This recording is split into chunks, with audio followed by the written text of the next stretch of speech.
まあ見えると思うんだけど、こんだけ前にあるんですよ、シートがね。で、ここに座ったらつくんですよ。両足でも母子球まで全然つくのね。で、ここでレビューしてる人多いのよ。足つきチェックとか言って。意味ねえだろっつうの。ちゃんとね、こう乗車するところに乗ってどのくらいかなって思うと、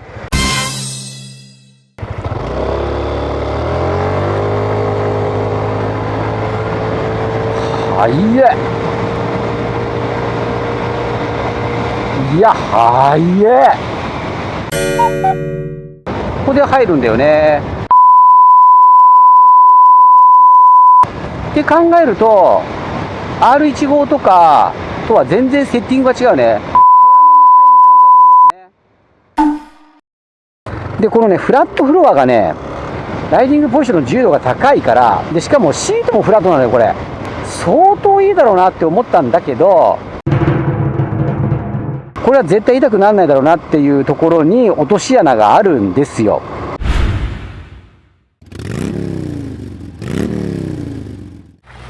はい、ということでですね、本日いつものですねサイクルロード伊藤さん、今回はねお借りいたしました。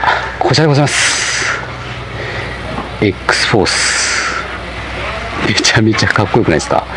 僕ねこれ ADV160 と比較して検討してる方多いんじゃないかなと思ってて、特にここよ、このリアの作りよ、めちゃめちゃかっこよくない？これもうちょっとねスクリーンが大きいといいかなと思うんですけど、まあオプションでこっちにつけるスクリーンがあったりとかするのでね。ただあと僕トーカルイの付き方とかがちょっと気になるんだよな。あ、エンジンかけないとダメか。じゃあエンジンかけてみようか。エンジンはスマートモータージェネレーターだっけ。多分ねセルの音がしないです。あ、これあれか、センタースタンドじゃないとダメなんだ。せーの、よいしょ。あ、軽い。これでサイドスタンドを払えばエンジンがかかるはず。セルの音に注目です。いきますよ。キュンキュンキュンキュンっていうのがしないんですよね。ジェネレーターがそのままキュッて回ってるんで。こういう感じなんだよね。で、電気はまあ全てハロゲンバルブですね。ウインカーもバルブなのよね、この世の中そしてね、やっぱりこの VVA ですよね。 VVA 可変バルブのスクーター、どういう乗り味なのか、そしてね ADV160 と比較している方が多いと思うので、乗り味的にどうなのかと。僕はね ADV160 800キロ1600キロ以上走ったんで、2日間でもう ADV160 はもう自分のバイクのことのように分かるので、ちょっと比較してみたいかなと思います。そしてね、ファーストタッチで気になるこの 815mm のこのシート幅の広い足つきだよね。さあ行ってみましょう。ちょっとお借りしたんで挨拶していきましょう。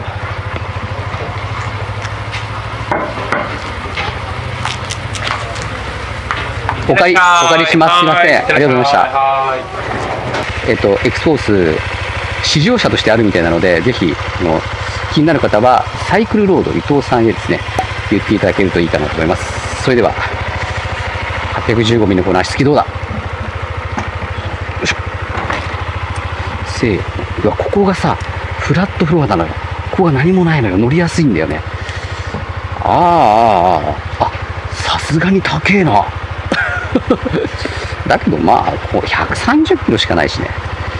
よし行きましょう。お借りします。ありがとうございます。お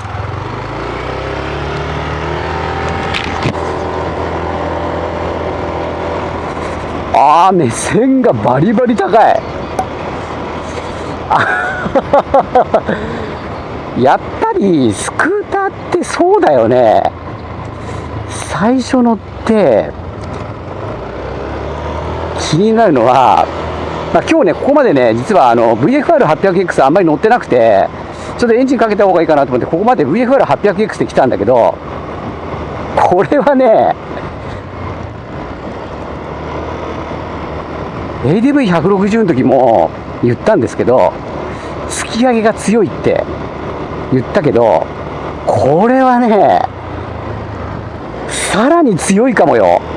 VFR800X 乗ってきて柔らかいから、足回りがすごくソフトなんでね。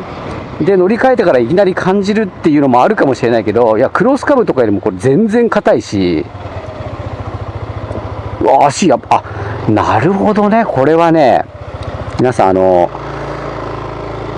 足つきチェックとかをされてる方いるじゃないですか。だけど、すげえ先っぽに、シートの先っぽに座ってレビューしてんのよ。そんなの絶対違うでしょって思ってたけど、やっぱりね、思ってるのと違うよ、足つき。相当つかないと思った方がいい、これは。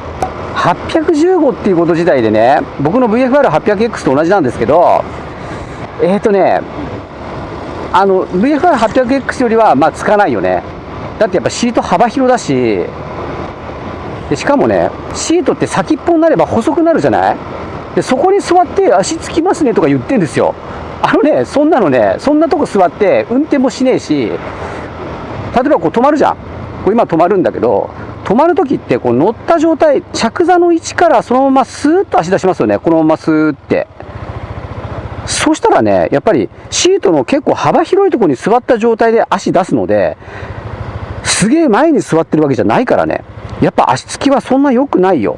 ただ、重量が130キロしかないし、まあ、つま先でもついときは OK じゃんみたいな感じなんだけど、マサチャンネル164センチの足つきでパッとついたときね、でね、母子球のところまではつきます。なので、粘れるのよ。つま先だとなかなか粘れないけど、こんだけ母子球がついたら粘れるから、そんなに気にしなくていいんじゃないかなと思いますけどね。それよりも、その、足つきが悪いっていうところでいうと、シート高が高いってことじゃないですか。このね、アイポイントの高さが素晴らしい、これ。オフ車乗ってるみたい。ADV もね、やっぱりこんな感じだったかな。ADV は足つきいいけど、でもやっぱり ADV はね、700いくつだと思うんで、シート高がね。815のものに比べたらやっぱり全然やっぱりアイポイント違うし、なんなら僕の VFR800X と同じわけだから、そのくらいのあんな大型バイクと同じぐらいのね、アイポイントの高さっていうことですよね。これは気持ちいいよ。しかし足回り硬えわ。これはね、多分最初に言ったけど ADV160 よりも硬いね、これ。なんかね、ADV160 はリアがすごい硬いっていうイメージがあったんだけど、なんかもうこれは全体硬いね。確か緩められるんだけどね、後ろがプリロード調節かなんかできるけど、実質そのプリロードを変えたところでその突き上げとかっていうのは大して変わらないから、もう硬いバイクというところですね。そしてメーター見てなかったけど、メーターめちゃ見やすいね、このスピードメーターね。通常にね走ってる感じだと、ああマンホール突き上げすげえなこれは足回りはダメだってわけじゃねえんだろうけど、これは足回りは相当硬いよ。ちょっと気抜いててダンってくると腰やりそうなぐらい。 ADV の時も思ったけど、いやーこれは硬いね。なんかね、台湾で作ってるわけだから、台湾ってこうね、すごく技術力高いんで、すごくいい足回りとか出てそうだけどね、特にリアとかね。で、通常に走ってる感じとしては、エンジン、ものすごい静か。ブレーキもね、タッチがめちゃめちゃいいですね。そんなに気にならないかな、足つき。慣れちゃえばね、こんなもんだろうなって思っちゃえば別に、両足で言うとね、もう母子球はつかない。つま先ちょんちょんですね。ただ、まあ見えると思うんだけど、こんだけ前にあるんですよ、シートがね。で、ここに座ったら、まあ前は全然ね、つくんですよ。両足でも、かかとまではつかないけど、母子球まで全然つくのね。だってここでレビューしてる人多いのよ。足つきチェックとか言って。意味ねえだろっつうの。ちゃんとね、こう乗車するところに乗ってどのくらいかなって思うと、両足はつま先、片足だとギリギリ母子球かなという感じ。ただ130キロだから軽いから粘れるから大丈夫ですよっていう感じ。気にならないかなと思います。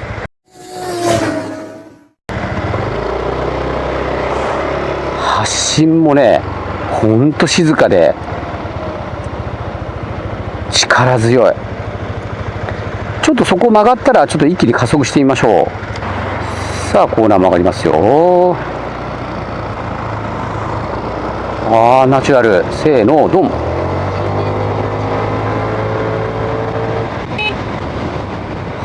速えわ。今ピッてなっちゃった。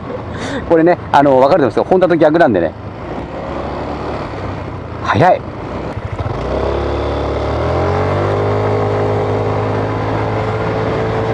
速い。いや、速い。いやこれは ADV とどっちが速いとかなんか分かるかなと思ったけど分かんないわ。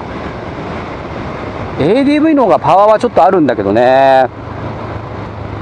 速いよこれ。しかもねなんかね静かで ADV の方がもっと落としたと思うんだよな。静かでなんかスピード感がないのとやっぱ目線が高いからスピード感が緩いのよね。だから気がついたらスピード出ちゃうっていうで VVA なんですけどこう加速していくとこ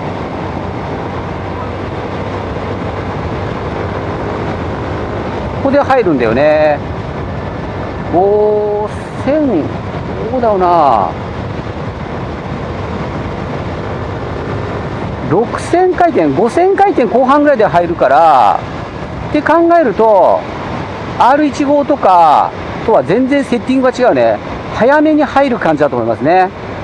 確か YZF-R125 が7500回転で VVA に入って R15 の方は6500ぐらいで入ったんですよ。なのでだいぶ低いところから高速側に切り替わりますね。通常時ですね、こういう感じで普通に道の真ん中をですね交通の流れに沿って、ここ60キロ道路だと思うんですけど、50キロ、60キロで走ってる時のこの快適さといったらですね、もう本当快適だわ。やっぱこれアイポイントだろうな。やっぱこんだけ目線高いと疲れないよね。それではですね、一応今感じてるメガポイントはやっぱり足前の硬さ、それから後付けでねシールドつければスクリーンつければいいだけのことなんですけど、やっぱりもうほとんどネイキッドと変わらないので、全然ねフロントはないですからね。メーターバイザーありますけどこんな全然こう役割してないから、それがどういうふうにねこの風圧がマサチャンネルの体を蝕んでくるかっていうところ、これから高速走ってね VVA 何キロで入るかなとか何回転で入るかなというのはレビューするので、そちらの動画を見ていただけたらなと思います。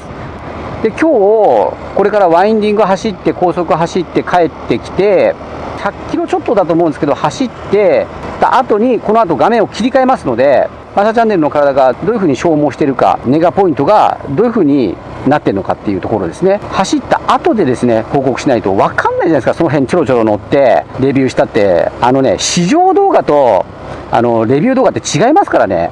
その辺ちょろちょろ試乗してこうやってやってるんですよなんて言ってる動画見ちゃダメですよ。なのでこの後結構走るので走った後へワープします。それでね皆様にお伝えしたいと思うので、これで画面を切り替えます。走行後にワープ。はい、お待たせいたしました。走行後に切り替わりました。ただいまの走行距離が135キロ。どうだろう、150キロまでは今日は走りませんかね。時刻が2時半なので10時から借りておりますので、10時、12、1、2、3、5時間弱というところでございます。いや走ったね率直な感想でいくと、いやこの子はめちゃめちゃよく走るわ。ただねちょっとネガな部分最初にねお伝えしたところなんですけども、それがどういうふうに体を蝕んだのかというところも含めてねお伝えしていきたいかなと思います。まずはねこの足回りですね。突き上げが相当強かったよっていうところをね、最初お伝えしたと思うんですけど、高速走ってみて、峠走ってみて、この足の感じがどうかなというところですが、ぶっちゃけ、硬い。硬いよ、この子は。カチカチ、コーチコチですよ、これは。高速道路なら、なんとかいいのかなと思ったんだけどね、高速道路も、やっぱりね、橋の継ぎ目とかそういうのが大したことないけど、ちょっとこうあるところあるじゃないですか。ちょっとこうなみなみしてるところ。あそこはもうケツが浮いちゃう。それから、高速入るときにこう、緩いカーブあるじゃん。あそことか結構こう段差あったりとかするじゃないですか。もうケツが浮いちゃうね。これはね、残念ではありますけども、ADV160 より硬いな。で、ADV160 がリアが硬いっていう感じ、リアの突き上げがすごいきついな、もうちょっとこう、初期の突き上げがどうにかならないかなっていう感じはしたけど、X フォースに関しては、フロントも硬い気がする、これ。こうやってやるとすげえ柔らかいんだけどな。底付きしてんのもしかして。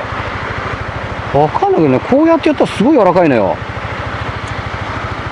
リアはね、もうこうやってやっても硬い感じはする。フロントはね、そんな感じはしないんだけど、もしかしたら、フロントは吸収してるけど、リアがすごいダーンってきすぎて、なんかフロントも硬いような感じがしてるかもしんないな。とにかく、硬いです。街中なんかもう本当にこれ、笹入ってんですかぐらいの勢いで硬いしね。がしかしだよ。がしかし、峠に行った時にね、意外とポンポン跳ねるなっていう割には、結構粘ってる感じもするんだよな。あれ不思議だよな。ADV も同じような感じしたんだけどね。でもちょっとこれは硬いわ。硬いというんですか、こう初期の突き上げがきついっていうんですか、ちょっとわかんない俺には。とにかくだんだん来ますよ。台湾ではね、すごく人気ある車種なので、台湾とかでいいリアショック出てればね、変えてもいいかなと思いますね、これはね。で、足つきだ。足つきはやっぱりつかないよっていうふうに最初言ったけど、やっぱね、慣れだと思う。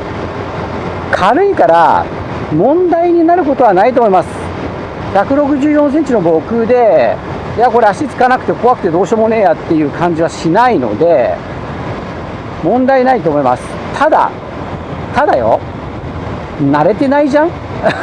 まだ市場で乗ってるレンタルで乗ってるから、137キロ5時間のお付き合いをしてるけど、やっぱりそれを忘れて、ちょっとこうわだちのこれ真ん中じゃん今走ってんの。そうすると足つくときにわだちのところに足つくことになるじゃない。そうするとちょっとヒヤッとするね。ふわーっつって、軽いからそんなにって思っても立ちこけしちゃうような感じはないけれど、だけどちょっと慣れは必要かな。で止まるときにわだちの低い方に止まったりとかね、そういうちょっとした気遣いでなんともないかなとは思います。ただ前からよく言ってるけど、身長5センチ変わったらバイクって別物なのよ。だから160センチあるかないかみたいな方、特に女の子なんかの場合には結構厳しいことが予想されます。でその時はね、ここ今こんだけ出てるでしょ。これをスッとこう前に出て、こうやってこんな感じでね、ここで乗ってたとしたら、止まる時にスッと前に出て止まるようにすれば、基本的に815あってもシートが細いとこ座れば問題ないと思います。それからね、こう今ねちょっとコンビニ寄ったんで半袖で、もう今日35度あんのよ。ごめん、ちょっと半袖で勘弁して。でね、ウィンドプロテクション、これはもうゼロです。ウィンドプロテクションはゼロだから、やっぱりアドベンチャーバイクにしたいなと思って考えてる方はシールドをつけた方がいいですね。で結構高いシールドが出てれば、こっちのメーターバイザー的な方で高くしてあげた方がかっこいいとは思うけど、本当に効果があるのが欲しければ、やっぱりワイズギアから出てるここにハンドルの方につけるやつの方が効果あるでしょうね。でもこれでさ、ここついたらかっこ悪いよな。やっぱこっちつけたいよな。なんか20センチぐらいプラスのこの辺までクリアスとかあったらいいのになと思いますけどね。どうかな。あってほしいね。そして核心部分に入ってきますよ。長距離性能がどれくらいあんのかいなというところなんですよ。でこのねフラットフロアがねどういう風に影響してくるかだよね。 ADV とか真ん中にシャフトじゃねえや、フレームが入ってるから割と高いじゃないですか。またぐ時もねよいしょっていう感じ、下手したら後ろから足回したいなっていう感じなんだけど、こんだけツーツーレロレロにフラットフロアの場合ライディングポジションの自由度が高いから、でしかもシートもフラットなのよ。これシートも段付きがないから相当いいだろうなって思ったんだけど、これねまさちゃんの動画、まず足つき取り回しポジションチェック、この動画にたどり着いた方は見てるとは思うんですけども、その動画内でもしかしたらお尻がこうだよっていうことをですねマサチャンネルで伝えてるんですよ。なのでちょっと一回概要欄から見てもらっていいですか。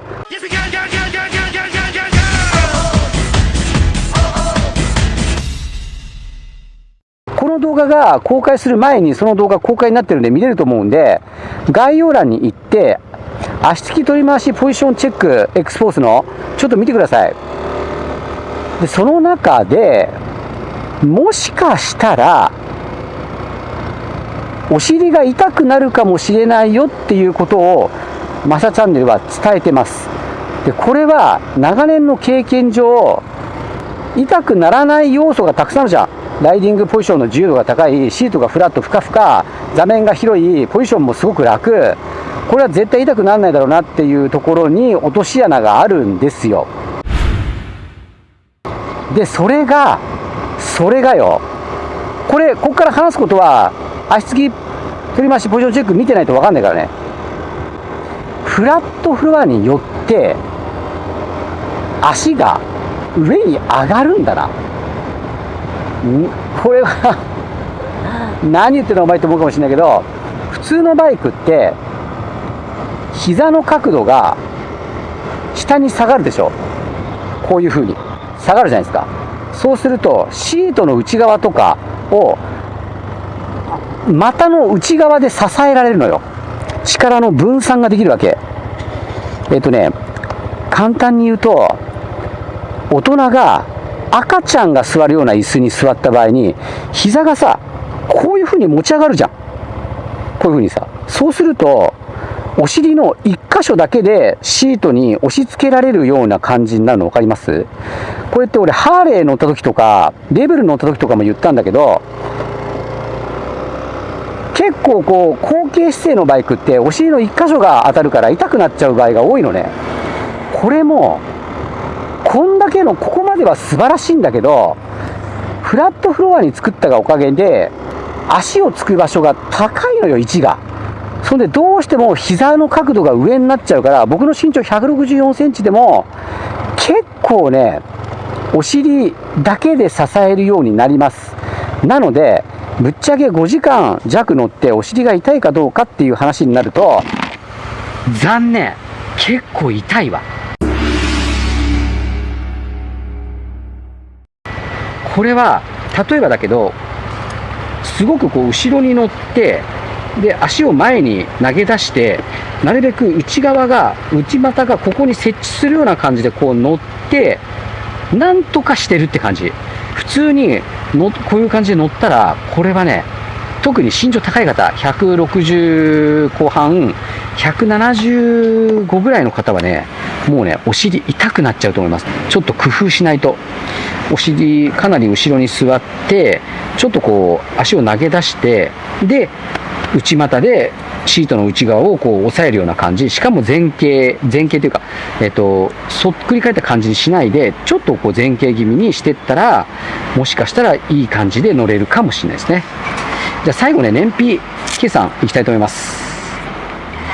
でこれね、すごくここに給字があるっていうのはシート開ける必要がないからすごくいいなと思うんですけど、なんか入れづらいっていうね、そんな評判が結構ありますけど、どうでしょうか。あれこれ書いてある。これね。なんかね、こっからずーっとこう下までこう行ってるじゃない。だからなんか長いから噴水に来てるって言ってる人がいるんだけど、ちょっと怖いね。ちょっと全開にできないから。あ、なるほど。なんか吹き出そうな雰囲気あるね、これ。上からジャバジャバ出てくるな。怖いな、これ。なるほど、こういうことか。こんなもんでしょう。まあ、注意していれば問題ないでしょうね。よし、OK。パチャン。よし、これはでもここで俺はいいと思うけどな。ここまでの走行距離が 140.6 キロ。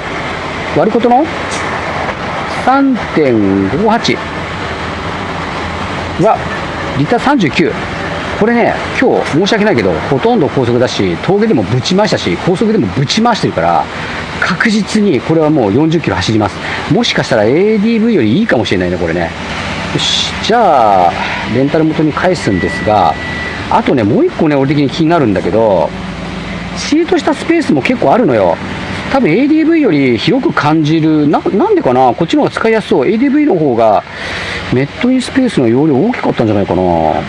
そう、シートしたスペースは、ADV160 は29リットル。これはね、23リットルなんですけど、こっちの方が深いのかな。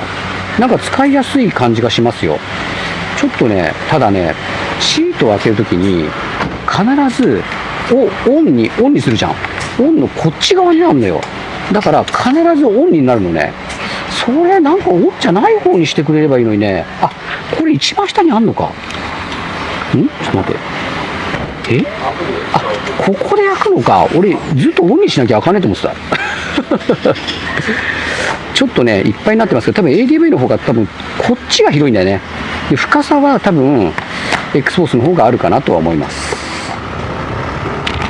はい、ということで X フォースのファーストタッチ総評燃費報告というね動画を締めたいと思うんですけれども、まあね、とにかく KK2 輪とんでもないですよ。もうとんでもない性能です。もうちょっとなんか頭をやっぱりおじさんたち切り替えないと、いやこんなに走るんだみたいな、すごいよね。本当によく走るし、しかも燃費も40キロでしょってことを考えたら、いや本当に使えると思います。しかも速い、ネットインスペースがある、動力性能高い、峠なんか下手したら普通のバイクより速いし、いや恐ろしいね。なんで買って損はしないでしょうね。ただ X フォースの場合には最初言ったようにお安いけれど、やっぱりカスタムベースとして考えた方がいいかなと思いますね。やっぱり LED 化だったりとか、そういったところも含めてね。だからシートがっていうかポジションがな、ちょっと後ろに座ったりとかしてかなり工夫しないとちょっと痛くなりそうかな。僕の身長164センチでもね、最初に言ったように少し長距離ライドになった時は座るところとちょっと気をつけていかないと痛くなっちゃうかなっていう感じはしますね。はい、そしてですね X フォースに関しての動画はですね、この動画を含めて4本ございます。この動画がファーストタッチ総評燃費報告、それから峠ですね、そして高速道路は注目ですよ。それからですね、これも注目、足つき取り回しポジションチェックというところですね。4本の動画構成となっております。足つきもね 815mm という高いシート高からですね、気になっている方もねたくさんいらっしゃるんではないかなというふうに思います。概要欄に貼り付けてありますが、まだ見れない場合は公開日となっておりませんので、公開日を待って見ていただけると X フォースに関しては全てわかるんではないかなと思います。総指定ね。マサチャンネルはですね、この動画だけではございません。たくさん皆様のためになる動画アップしております。この後流れるチャンネル紹介動画をご覧になられて、チャンネル登録にご協力をお願いいたします。レンタルバイク借りるとですね、1台2万ぐらいかかるんですね。昨年はですね、なんと私20台借りてしまいました。非常に厳しいでございます。なのでですね、皆様の熱きグッドボタン、熱きチャンネル登録をお待ちしております。それではまたチャンネルこれにてバイナリー。